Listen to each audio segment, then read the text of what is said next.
Hello and welcome to another Destiny Council gameplay video.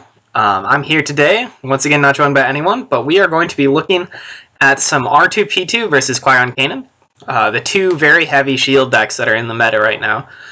It's a very interesting matchup, but before we get into it, I want to give a little bit of a disclaimer. We're not playing like set lists, like competitive lists, we're playing to playtest. So right now I'm playing an R2P2 deck that is running both 4 speeds and hit and runs, along with all in and along with defensive positions, seeing how much you can take advantage of speed and going first, and whether that will make a difference. Defensive position is a huge blowout removal, so theoretically, if you can go fast, if you can stay ahead of your opponent, A, you get to claim each round, and B, you get to make use of some other broken cards, while also shutting off some of their cards.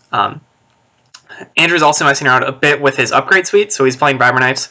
We haven't been running Vibra Knives simply because it doesn't pair with Shoto.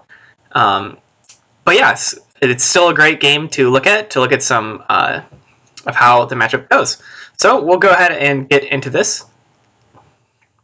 And we have Andrew winning the roll-off, so he's going to take the shields. But I'm going to go ahead and start out, well, after he places them, I'm going to start out with a Reaping the Crystal Raised Lightsaber, which is absolutely insane. This is another one of the testing things. I'm not running the play support battlefield because I want to go fast. So if you don't get that battlefield and you have honor guards in your deck, they're really slow. So instead of running It Binds All Things, I'm running Reaping the Crystal just for that earlier benefit.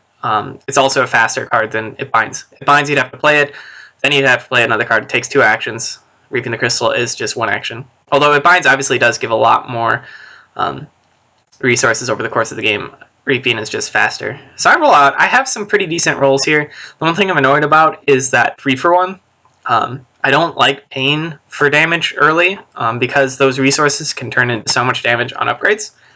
I'm just going to go ahead and lightsaber pull here. I'm guessing the Shoto. I did go ahead and respond by taking the resource to threaten that 3. So what I'm really hoping for is that he'll remove that 3-for-1. If he removes that 3-for-1, then I've gotten rid of one of his removal cards while also conserving a resource. That was the hope in taking that resource, just to threaten that damage.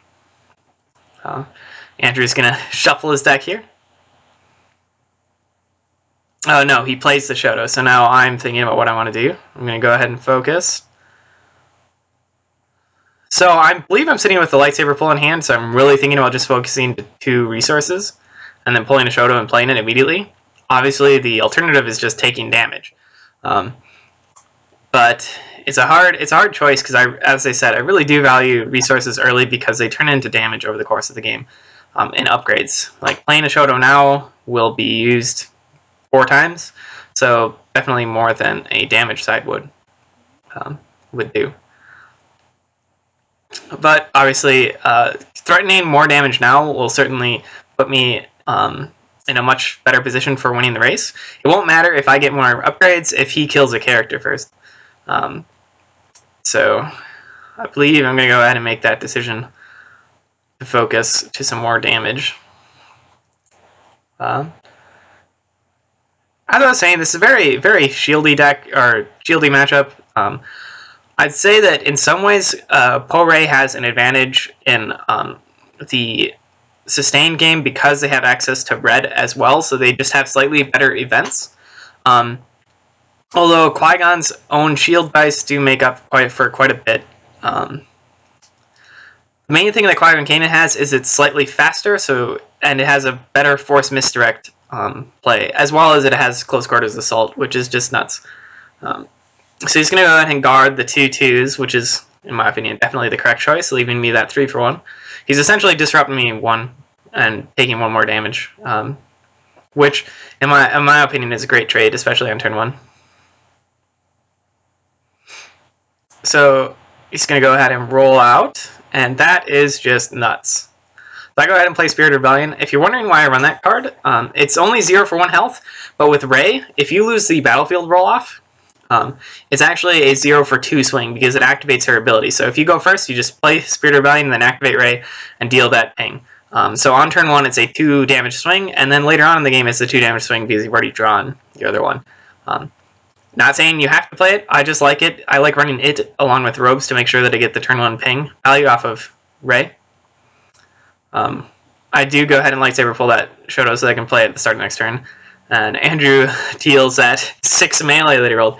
It's always rough when Qui Gon Kanan or any of these mid-range decks roll all their 2s, like Rainbow 5s. If they roll 1s, you're not that bad off. But on turn 1, if they just roll a lot of their 1 and 6s, then you're just kind of doomed. But I do claim for that shield. I am running an alternate art Echo base.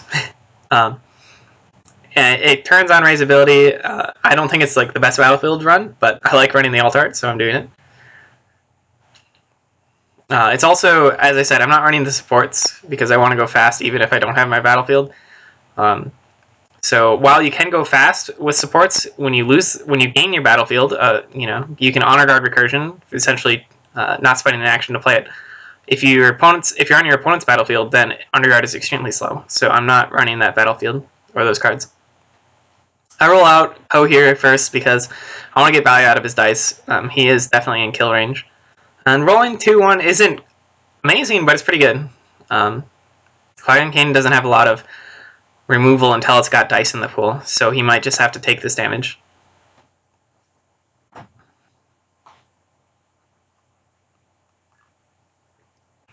Yep, he's just going to go ahead and roll in. Unfortunately, it doesn't look like he has another weapon, or else he would have played it. Sorry for that. But yeah, losing that Shoto ping is a pretty big deal.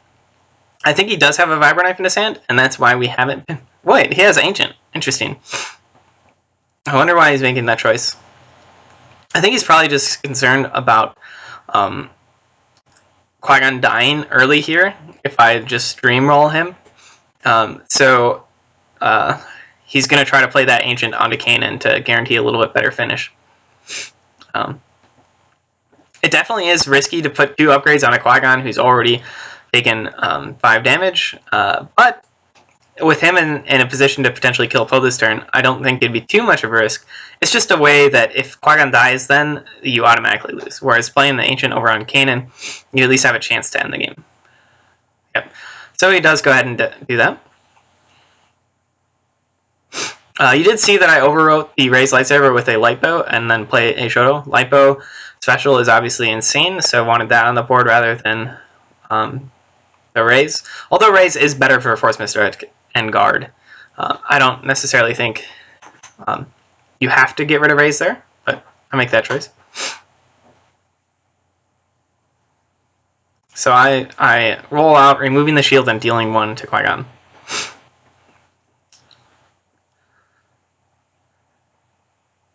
Andrew's going to go ahead and take that resource. I believe it's because he has a Force Misdirect in hand. You could see him misdirect the blanks, or conserve that resource.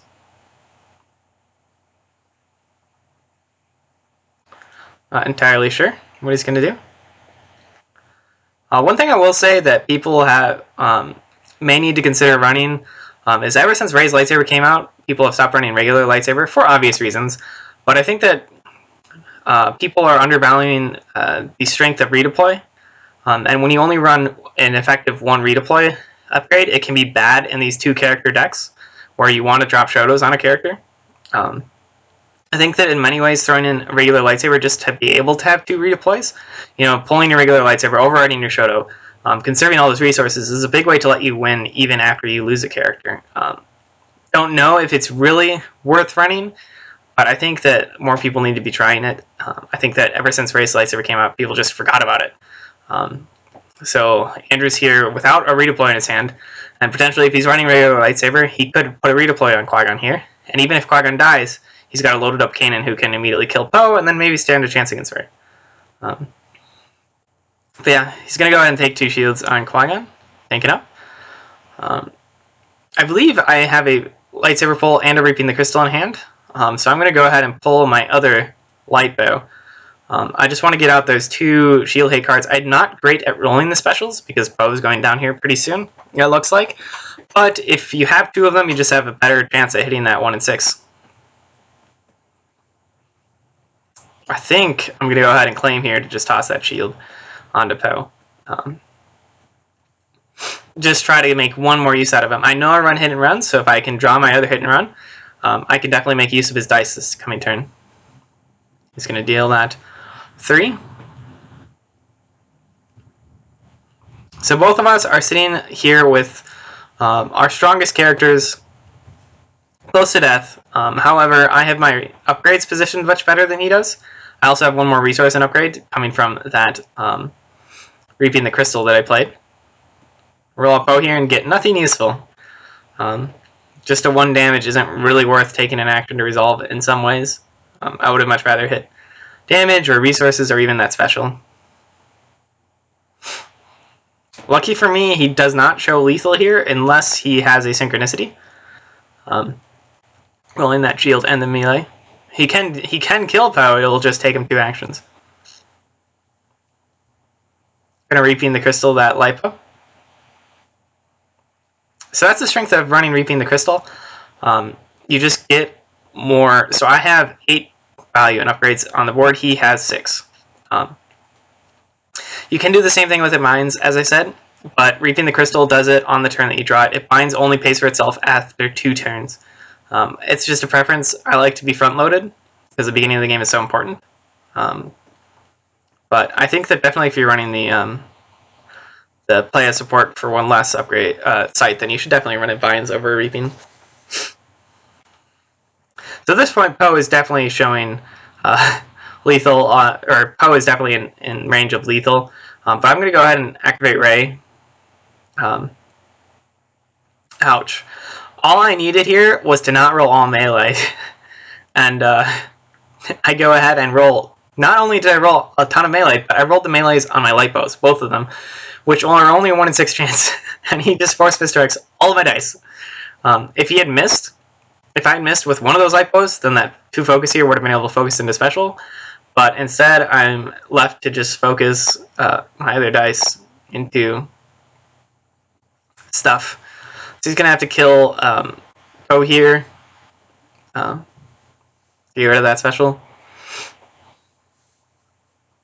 The main reason I didn't flip to the 2 range is I didn't want to get randomly deflected. I mean, he doesn't have a resource shrine, so maybe that wasn't the reason. But special is soft control, so I just flipped to that. Andrew's thinking about what he wants to do. He's going to deal 2 and then focus. So using Kanan's pseudo-cheat there. I go ahead and deal that 2 to Qui Gon, which is a pretty big deal because now he's at kill range if I roll out next turn first. I just ping that 1 with Ray. He does have opportunities to put out shields here, but he needs to get at least 2 shields because I can choose to remove with Shoto. He's going to deal that 4 damage. Notice that he didn't do the unblockable. I think it's because he didn't want me to be able to both remove with Shoto and ping, but I'm just going to claim and get that shield out there anyways. I think it's an interesting choice.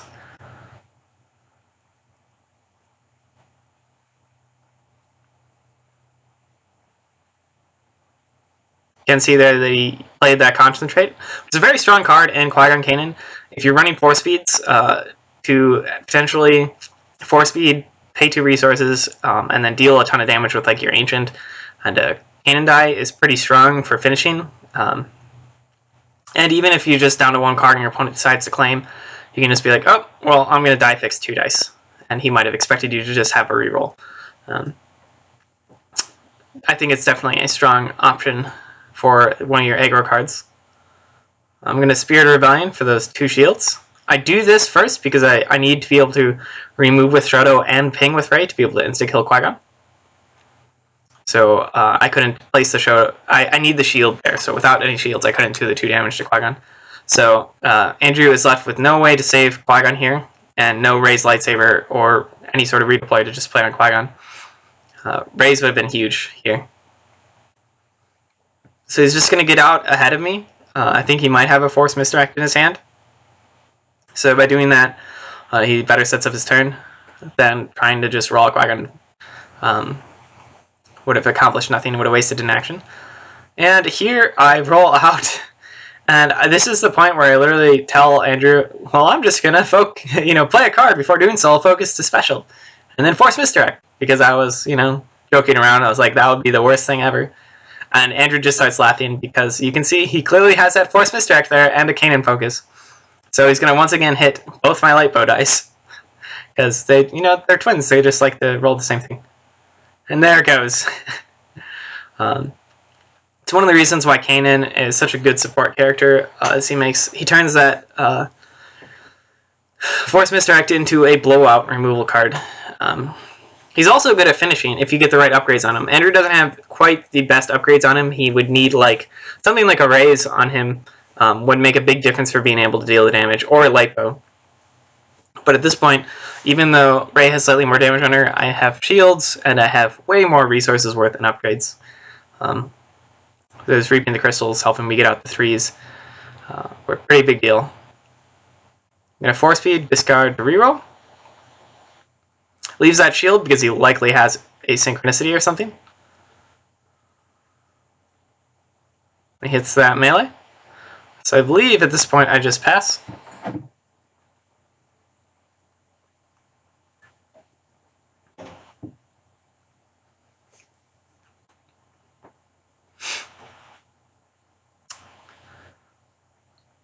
Yep, I believe I'm passing.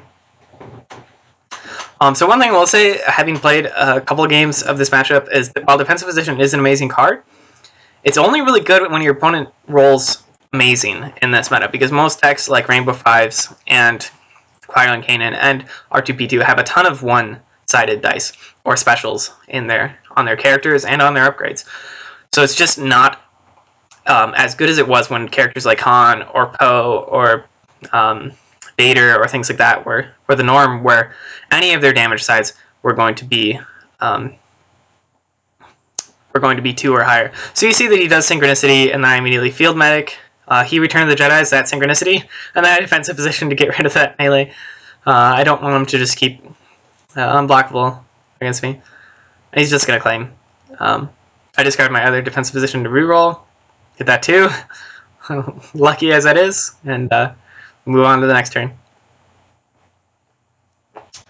So yeah, Defensive Position is really strong. It's just not quite as strong against the 3 of the top decks right now. So I don't know that it's worth running this speedy version. I think that having played it, I like hit and runs. It offers a lot of potential, especially if Poe's the one who's finishing, if they went for Rey first. But even if they're going for Poe first, it lets you get one more use out of their dice. And if you draw that all-in as well, you have a pretty good chance at hitting that focus and just annihilating them right before Poe would die. So at this point, Andrew really needs to roll nuts. He can roll like 2+3+2 on that Vibro Knife and deal, 7 unblockable and kill me. So it's not like he can't win right here. But it's just, he has to roll nuts for that to happen. So I'm going to go ahead and activate. I don't have any shields of interest to remove, so I just take my own and then deal 1. I'll roll out, and this time I finally split sides, which is good for me. He's going to overconfidence my light bow dice, so he knows that those are the real threats. He's trying to get rid of them. I immediately force misdirect on that melee side because I know that +3 can become damage.